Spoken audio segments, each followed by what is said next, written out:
어느덧 시간이 벌써 이렇게 흘렀습니다. 한 해를 시작한 때가 엊그제 같은데 벌써 한 해를 돌아보며 마감할 때가 됐습니다. 올해 시작할 때 여러분 어떤 기대와 소망을 가지고 시작했습니까? 아마 새로운 기대 혹은 새로운 소망을 가지고 시작했을 것입니다. 그런데 한 해를 정리하고 마감할 때가 되면 우리는 기쁨보다 또 감사함보다 아쉬울 때가 더 많은 것 같습니다. 혹은 만족한 만큼의 결과를 얻지 못한 것 때문에 실망하고 낙심할 때가 더 많은 것 같습니다. 지금 여러분의 마음의 상태는 어떠십니까? 또 올 한 해를 한번 돌아보면서 정리할 이때에 여러분의 생각은 어떻습니까? 후회하는 마음이 있을 겁니다. 아쉬운 마음이 있을 겁니다. 그런데 그 후회가 무엇인지, 또 무엇 때문에 후회해야 하는지를 알아야 됩니다. 어제 신문을 보다 보니까 우리 한국 바둑계의 거장 국수라고 하는 우리 조훈현 구단, 그분이 인터뷰한 걸 제가 신문에서 봤어요. 저는 그분이 국회의원이 된 걸 몰랐어요. 여러분 혹시 조훈현 씨가 국회의원인 걸 알고 계세요? 아시는 분도 계신가 본데. 그분이 지난번 국회 비례대표로 국회의원이 됐더라고요. 그래서 이제 국회를 마감하면서 4년의 임기를 국회의원으로 끝나면서 인터뷰를 했어요. 바둑의 거장으로 우리나라 바둑계의 이제 최고의 고수로서 국회의원 정치를 해본 소감이 어떠냐, 이제 그걸 물으는 거예요. 근데 이분은 이미 3년을 지내놓고 나서 나는 다음에 국회의원은 나오지 않겠습니다. 정치를 하지 않겠습니다. 이미 불출마 선언을 했어요. 그 이유가 뭐냐 하면 자기가 지금까지 국회의원 정치를 해본 그 생활을 복기를 해보니까, 여러분 복기가 뭔지 아시죠? 바둑 두는 사람들은 대국을 펼치고 그 시합을 마치고 난 다음에는 반드시 하나씩 자기가 한 것을 돌아보는 거거든요. 자기 이제 프로 바둑인이니까 기사로서 내 정치 생활을 돌아보니까 이거는 자기가 할 수 없는 일이다. 바둑을 두는 사람으로서 수를 내다보고 앞을 내다보는 나름대로의 이 고수로서의 승부사로서의 판단과 예상은 잘하지만 정치판은 도저히 앞을 내다볼 수 없다. 수를 볼 수가 없다. 그러면서 마치 물 밖에 나온 물고기와 같다. 그러면서 자기는 정치를 할 수 없다. 이렇게 결정을 냈다는 거죠. 자기의 생을 돌아보는 거죠. 또 자기의 시간을 돌아보는 거예요. 마치 바둑 기사가 자기가 이 시합에서 이겼든 지었든 반드시 복귀를 해야 됩니다. 왜냐하면 이긴 사람에게는 어떤 수를 써서 내가 이번에 어떤 방법으로 이겼는지를 알아두고 다음에 더 나은 승리를 위해서 준비해야 되고, 진 사람은, 실패한 사람은 무엇 때문에 내가 이번에 졌는지, 어떤 수를 잘못 썼는지, 무엇이 패착이 됐는지를 판단하고 평가하고 다음에는 그런 실수를 하지 않도록 복귀를 해야 한다는 거죠. 저는 우리의 인생도 복귀해야 하고 우리의 신앙도 복귀하는 시간이 필요하지 않을까. 특별히 한 해를 돌아보면서 이제 한 해를 정리하고 마감해야 하는 이때에 올 한 해 과연 내가 하나님 앞에서 약속하고 한 해를 시작하면서 하나님 앞에 기대하고 소망했던 것들을 과연 어느 만큼 이루었는지, 또 어떻게 그 결과를 내가 얻었는지를 한번 점검하고 돌아보는 시간이 필요하다는 것이에요. 단순히 이기고 지는 것에 만족하고 관심하며 일희일비하는 것으로 끝나면 그 사람은 발전과 성장이 없습니다. 무엇이 문제인지, 무엇이 잘못되었는지, 어디에서 내가 실수했는지, 어떤 부분은 잘했는지, 어떤 것이 나를 살렸는지, 무엇이 내가 하나님 앞에 칭찬받을 만한 일인지 평가하고 분석하는 시간이 필요한 것입니다. 지금이 바로 그때라고 생각이 됩니다. 한 해 동안 기대하고 소망했던 것이 이루어지지 않았다고 낙심하고 실망하고 좌절만 하지 마시고, 아프더라도 속이 상하더라도 무엇이 실패하게 했는지, 무엇이 내가 하나님 앞에 부끄러움을 느낄 수밖에 없는지를 돌아볼 수 있는 성도가 되어서 다시 새롭게 주시는 새로운 한 해, 다가오는 새 시간에는 하나님 앞에 부끄럼 당하지 않고 하나님을 기쁘시게 하는 성도로 새롭게 변화되는 성도를 될 수 있기를 간절히 축원합니다. 여러분은 어떤 반성을 해야 합니까? 사람마다 다 다른 반성이 있을 것입니다. 그렇다고 한다면 오늘 특별히 하나님의 말씀 통해서 우리 성도들이 영적인 반성과 한 해의 신앙과 우리의 믿음의 삶을 돌아보면서 무엇을 주의해야 할 것인지, 무엇을 조심해야 할 것인지를 생각해야 됩니다. 바로 오늘 이 데살로니가 후서, 사도 바울이 데살로니가 교회 성도들에게 편지하는 이 편지를 통해서 오늘 우리의 영적 복귀, 또 영적 생활의 점검을 해보아야 할 수 있습니다. 첫째로, 믿음은 영원히 보장된 것이 아니라는 것을 잊지 말라고 오늘 말씀하고 있습니다. 데살로니가 후서 3장 1절로 3절 보면 이런 말씀이 있습니다. 끝으로 형제들아, 너희는 우리를 위하여 기도하기를 주의 말씀이 너희 가운데에서와 같이 퍼져나가 영광스럽게 되고 또한 우리를 부당하고 악한 사람들에게서 건지시옵소서 하라. 믿음은 모든 사람의 것이 아니니라. 주는 미쁘사 너희를 굳건하게 하시고 악한 자에게서 지키시리라. 사도 바울이 권면하는 내용의 핵심이 뭐냐 하면, 너희들 하나님의 영광을 위해 살되 믿음을 지키는 사람으로 사는데 그 믿음이 모든 사람의 것이 아니다. 지금 이렇게 말씀하고 있어요. 오늘 왜 우리가 다시 한번 우리의 신앙을 점검합니까? 왜 우리가 우리의 믿음을 한번 돌아봅니까? 이유는 무엇이냐 하면 우리는 언제든지 넘어질 수 있는 존재라는 사실이기 때문입니다. 우리 모두는 다 언제든지 시험에 들 수 있는 연약한 존재라는 것을 우리가 알기 때문에 올해도 변함없이 우리의 믿음, 신앙을 돌아보는 것입니다. 이 믿음은 모든 사람의 것이 아니라고 하는 이 말씀 속에 두 가지 의미를 내포하고 있습니다. 하나는 세상에는 구원받은 사람과 구원받지 못한 사람이 있다는 것이죠. 그래서 모든 사람이 다 믿음의 사람이 아니라는 말씀입니다. 주님께서 다시 오시는 날 이 세상에 심판이 있다고 그랬습니다.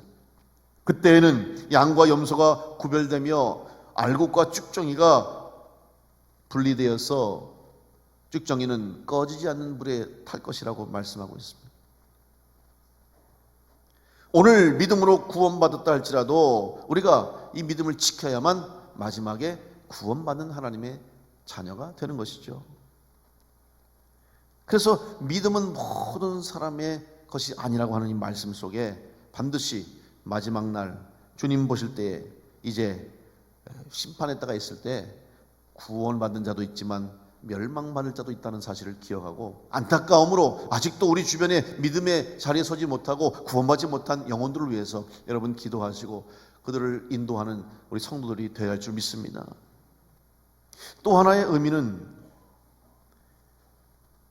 믿음으로 구원받았다 할지라도 언제든지 이 믿음을 잃을 수도 있다는 것을 경고해주고 있습니다. 세례 요한은 광야에서 주님이 오시는 길을 예비했던 사람이죠. 광야에서 외치는 자의 소리가 있어. 마태복음에 보면 세례 요한이 주님이 오시는 그 길을 앞서서 광야에서 회개의 말씀을 외쳤습니다. 마태복음 3장 10절에서 12절 말씀에 세례 요한은 이렇게 외칩니다. 이미 도끼가 나무 뿌리에 놓였으니 좋은 열매를 맺지 아니하는 나무마다 찍혀 불에 던져지리라. 나는 너희로 회개하게 하기 위하여 물로 세례를 베풀거니와 내 뒤에 오시는 이는 나보다 능력이 많으시니 나는 그의 신을 들기도 감당하지 못하겠노라. 그는 성령과 불로 너에게 세례를 베푸실 것이요 손에 키를 들고 자기의 타작마당을 정하게 하사 알곡은 모아 곳간에 들이고 쭉정이는 꺼지지 않는 불에 태우시리라. 세례 요한이 지금 피를 토하듯이 이 말씀을 외쳤어요. 근데 여러분, 이 말씀이 뭡니까? 우리가 마지막까지 믿음을 지키고 변치 않는 믿음을 지켜야 할 이유가 무엇이냐? 마지막에 판단하시는 거예요. 오늘 이 세례 요한의 외침 속에 좋은 열매를 맺지 못한 나무와 쭉정이의 비유가 나오잖아요. 이 공통점이 뭡니까? 여러분, 좋은 열매를 맺지 못한 나무도 처음에는 똑같은 나무였어요. 쭉정이도 처음부터 쭉정이가 아니었어요. 둘 다 심겨진 채로 자라서 열매를 거둘 수 있도록 꽃을 피우고 성장했습니다. 그리고 이제 추수 때가 됐는데 다른 나무들은 좋은 열매를 맺고 좋은 알곡으로 채워져서 곡식이 됐지만 좋은 열매를 맺지 못하는 나무는 똑같이 자라고 똑같이 꽃을 폈지만 열매를 거두지 못하고, 쭉정이도 역시 잘 자라서 꽃을 피우고 맺혔지만 속은 비었어요. 마지막이 다른 거예요. 동일한 거예요. 오늘 신앙생활 하는데 같이 신앙생활 시작한 성도들이 있을 겁니다. 같이 열심히 제단에서 섬기고 충성하고 주님의 제단을 위해서 헌신하고 믿음의 길을 같이 갔는데 어느 순간 보니까 믿음의 자리를 떠나고 교회를 떠나고 세상 속에서 믿음 없이 교회를 떠나서 살아가는 사람들을 볼 수 있죠.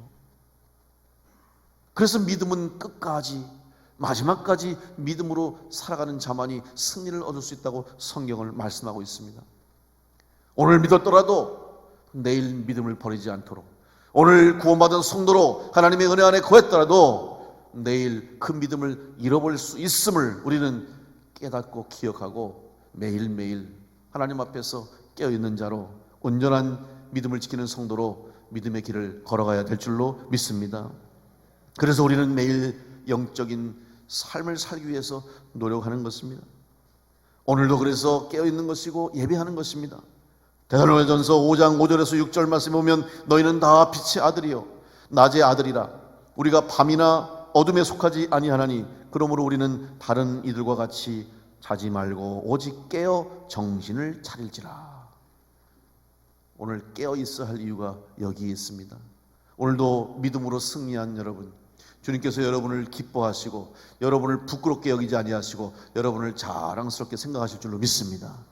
영적으로 깨어 있어서 승리해서 오늘 예배하시고 주의 전에 나왔기 때문에 오늘 여러분 다 승리한 성도인 줄 믿고 이 믿음의 승리를 끝까지 이어가는 복된 성도들 될 수 있기를 간절히 축원합니다.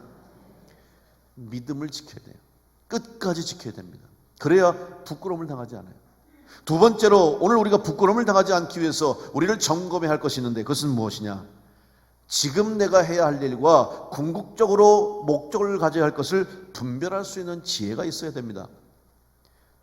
우리의 삶의 궁극적인 목적이 무엇입니까? 그것은 바로 여러분을 통해서 하나님이 영광을 받으시는 것입니다. 여러분이 어떤 일을 하시든지 어떤 상황과 환경에 있든지 다 여러분 한 분 한 분을 통해서 하나님께 영광을 돌리는 성도의 삶을 살아가는 것이 우리 하나님이 기대하시는 일입니다. 요한복음 17장 4절로 5절 말씀에 예수님이 말씀하십니다. 아버지께서 내게 하라고 주신 일을 내가 이루어 아버지를 이 세상에서 영화롭게 하였사오니 아버지여 창세전에 내가 아버지와 함께 가졌던 영화로서 지금도 아버지와 함께 나를 영화롭게 하옵소서.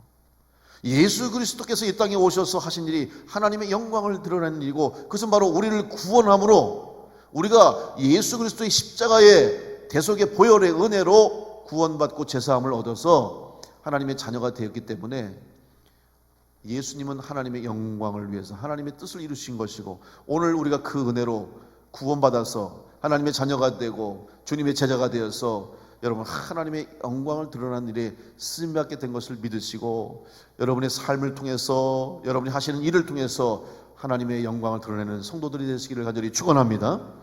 이 목적을 바로 아는 것이 또한 믿음을 지키는 일이 되는 것입니다. 요셉을 생각해 보십시오. 요셉은 하나님께서 꿈을 주셨어요. 요셉은 꿈이 있었어요. 하나님이 주신 꿈이죠.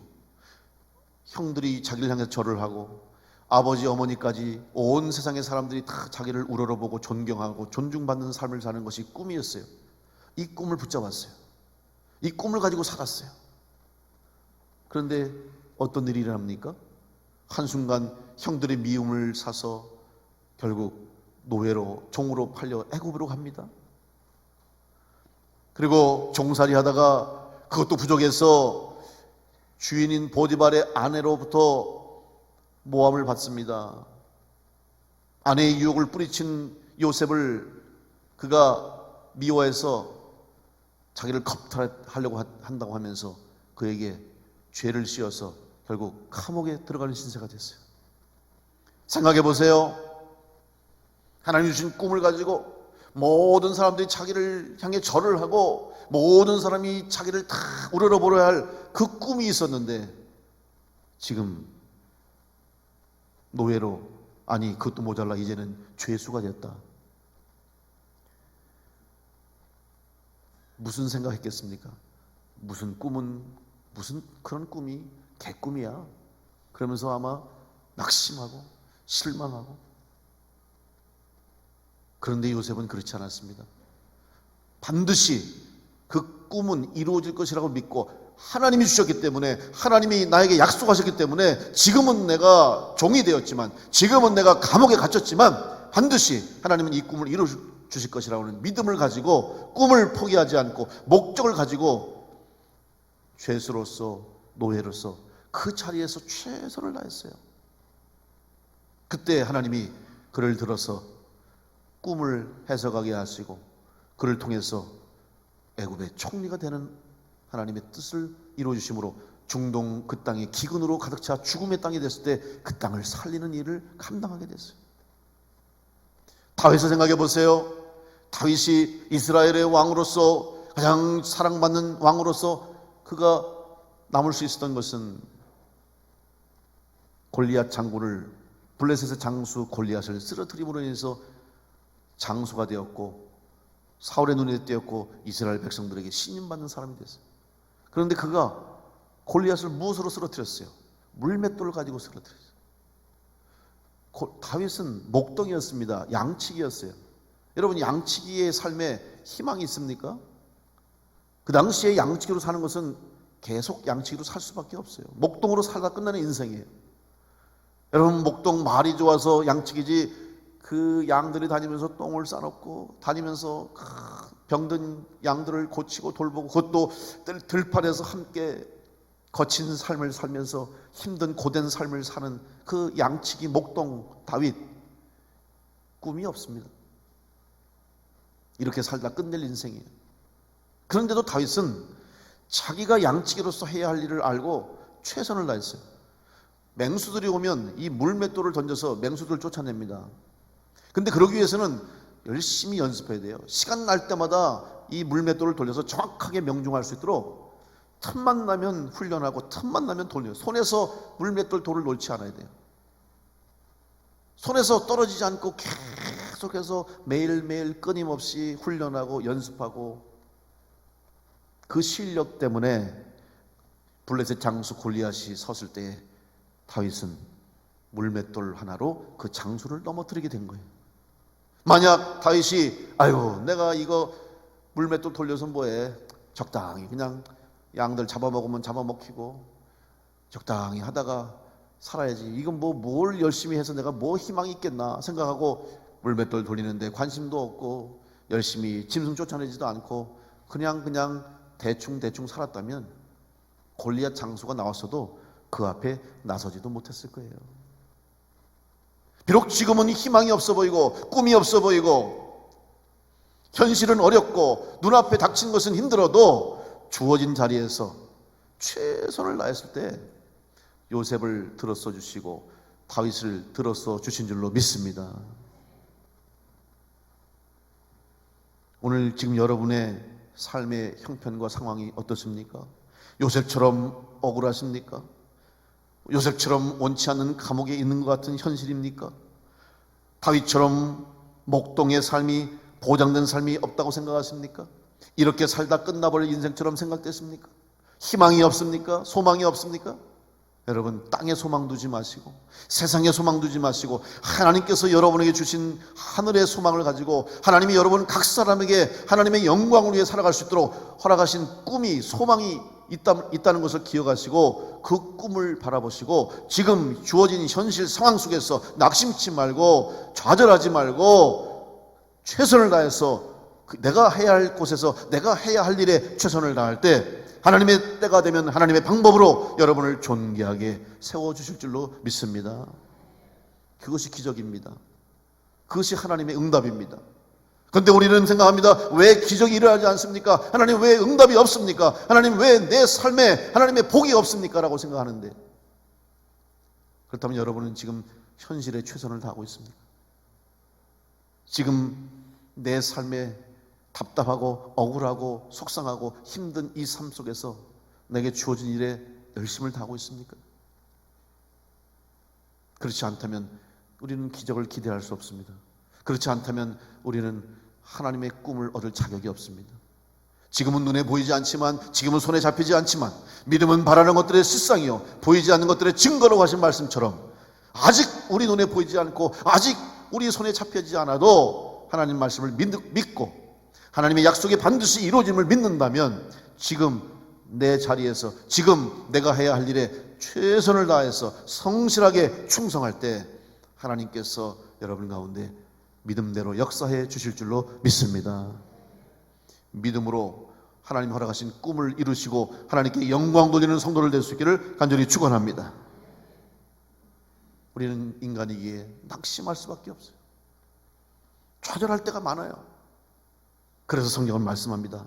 오늘 본문에도 13절 말씀에, 형제들아 너희는 선을 행하다가 낙심하지 말라. 여러분, 주님 일하다가 낙심하지 마시기 바랍니다. 주의 일하다가 실망하지 마시기 바랍니다. 주님의 일이 쉽지 않아요. 하나님께서 우리에게 주신 사명이 녹록지 않습니다. 그래도 우리는 감당할 때 하나님이 은혜 주시니까 감당한 거예요. 여러분, 다윗이 자기의 힘으로 감당했습니까? 요셉이 자기의 힘으로 그 일을 이뤘습니까? 아니에요. 자기라고 최선을 다했지만, 각자 자기 자리에서 열심히 최선을 다해 살았지만, 가장 중요한 것은 하나님이 은혜를 주신 줄로 믿습니다. 요셉이 꿈을 해석한 게 누구 때문에 해석한 거예요? 하나님이 은혜 주시니까 해몽한 거잖아요.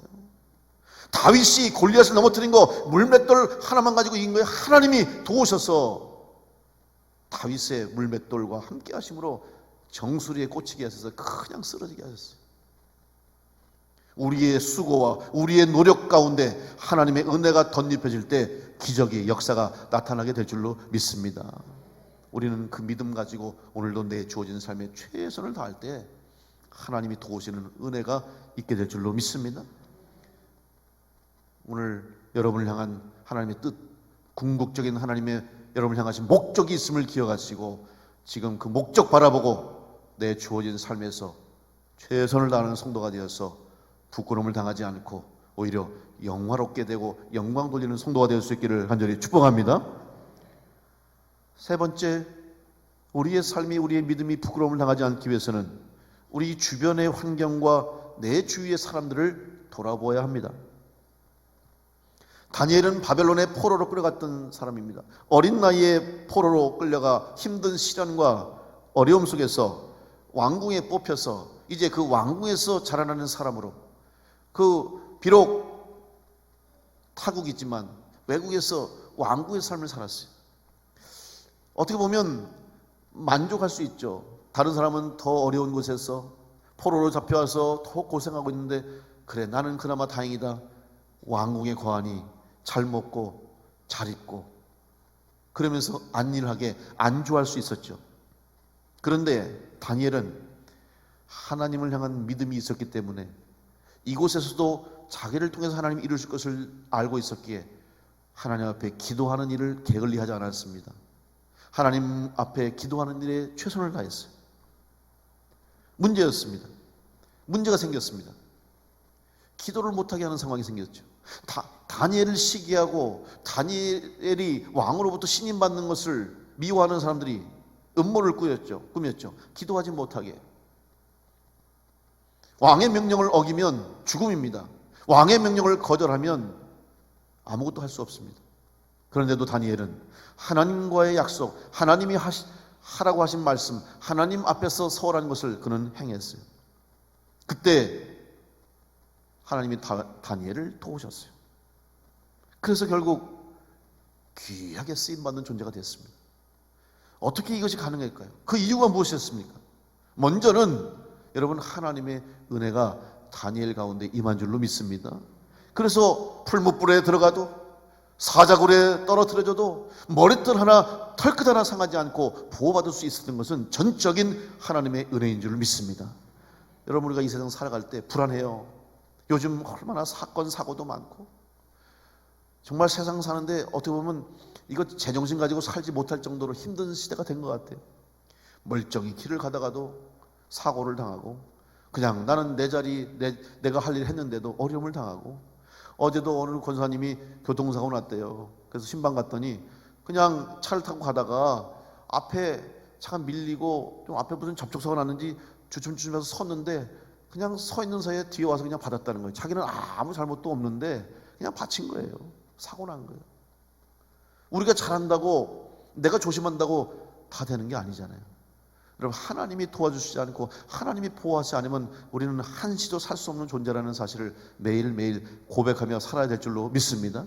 하나님의 은혜가 있었기 때문에 다니엘이 보호받은 거지, 다니엘이 잘나서가 아니에요. 그런데 하나님이 왜 다니엘을 보호해 주실까를 알아야 됩니다. 하나님이 왜 다니엘에게 그 큰 은혜를 주셨을까를 우리가 알아야 되는 거예요. 이유가 무엇입니까? 다니엘은 하나님과의 관계를 끊지 않았어요. 왕의 명령을 내리고 주변의 사람들이 시기하고 음모해서 그에게 법적으로 왕의 명령을 따라서 기도하지 못하게 했음에도 불구하고 다니엘은 하나님과 단절되지 않고 하나님과의 관계를 이어가고 기도했던 사람. 어떤 상황, 환경, 어려움에도 여러분 하나님을 떠나지 않고 하나님의 품을 떠나지 않고 하나님과 함께 주님의 은혜 가운데 거하는 성도가 되실 때 여러분 보호받고 승리하게 될 줄로 믿습니다. 이런 존재가 있었기 때문에, 이런 삶을 살았기 때문에 다니엘을 하나님 보호하십니다. 여러분, 다니엘 뿐입니까? 그 유명한 성경에 나오는 모든 인물들 생각해 보세요.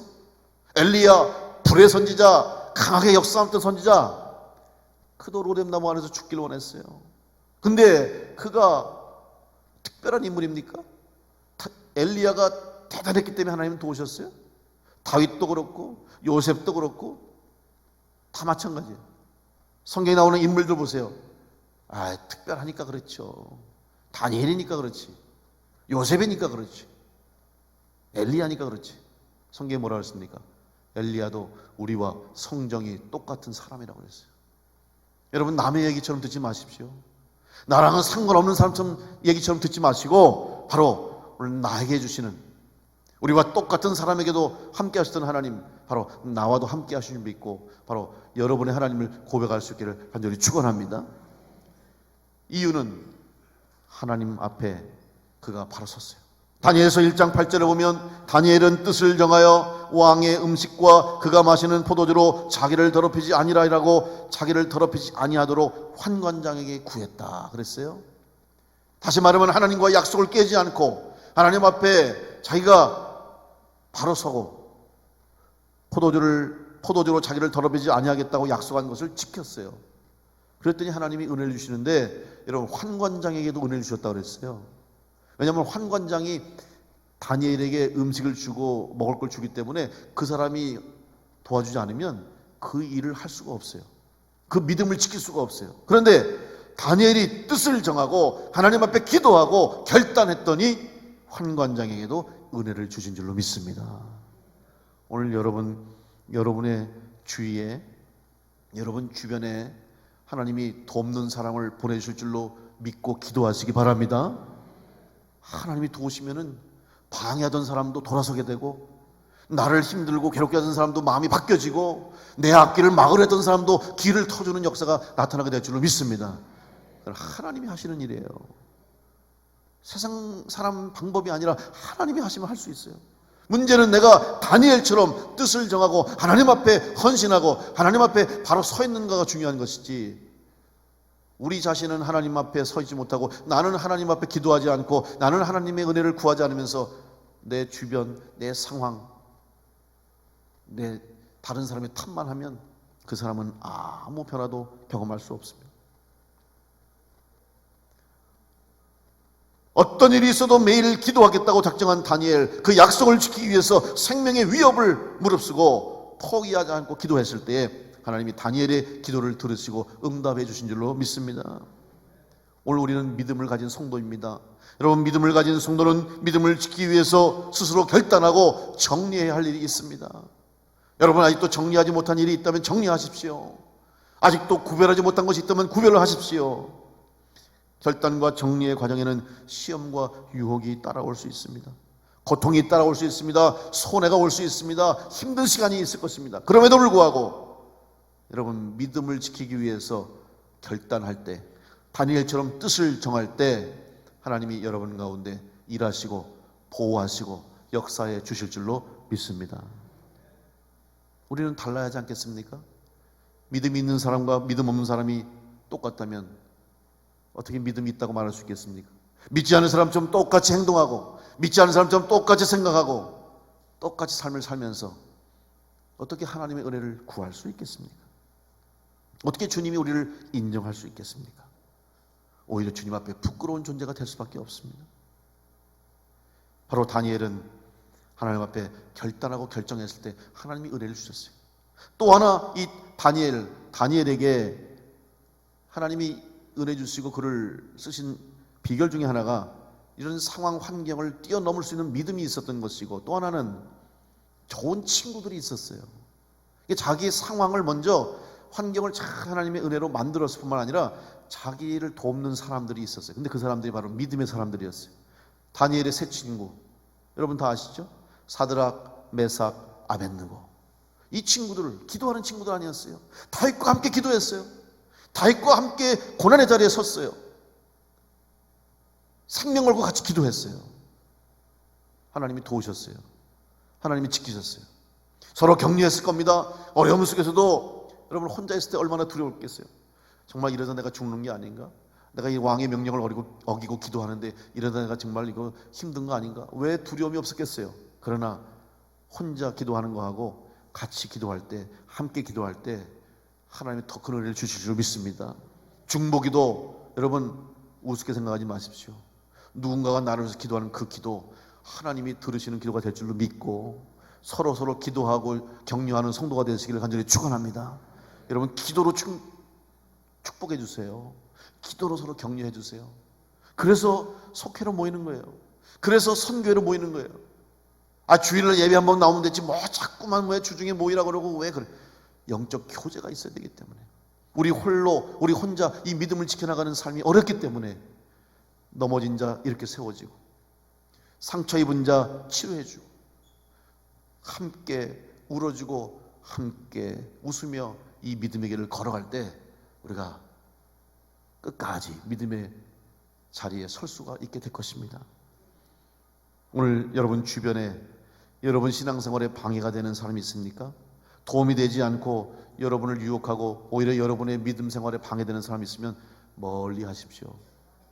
여러분 멀리 하십시오. 근데 멀리 하라고 그래서 무슨 관계를 다 끊고 인간관계도 안 하고 나는 믿는 사람끼리만 만나야지, 그렇게 살 수는 없어요. 그렇게 되면 이단이 되는 거야. 그러면 우리 다 보따리 싸가지고 저기 산에 올라가야 돼. 그 이단이죠. 그거는 아니죠. 성경이 뭐라 그랬어요? 너희는 세상의 빛이라. 우리 세상 가운데 살아야 돼요. 교회도 세상 속에서 존재해야 돼요. 안 믿는 사람 만나야 돼요. 안 믿는 사람 속에 살아야 돼요. 그러나 믿음을 잃을 정도로, 믿음이 영향을 받을 정도로 여러분에게 나쁜 영향을 주는 사람들은 멀리 하십시오. 가까이 하지 마세요.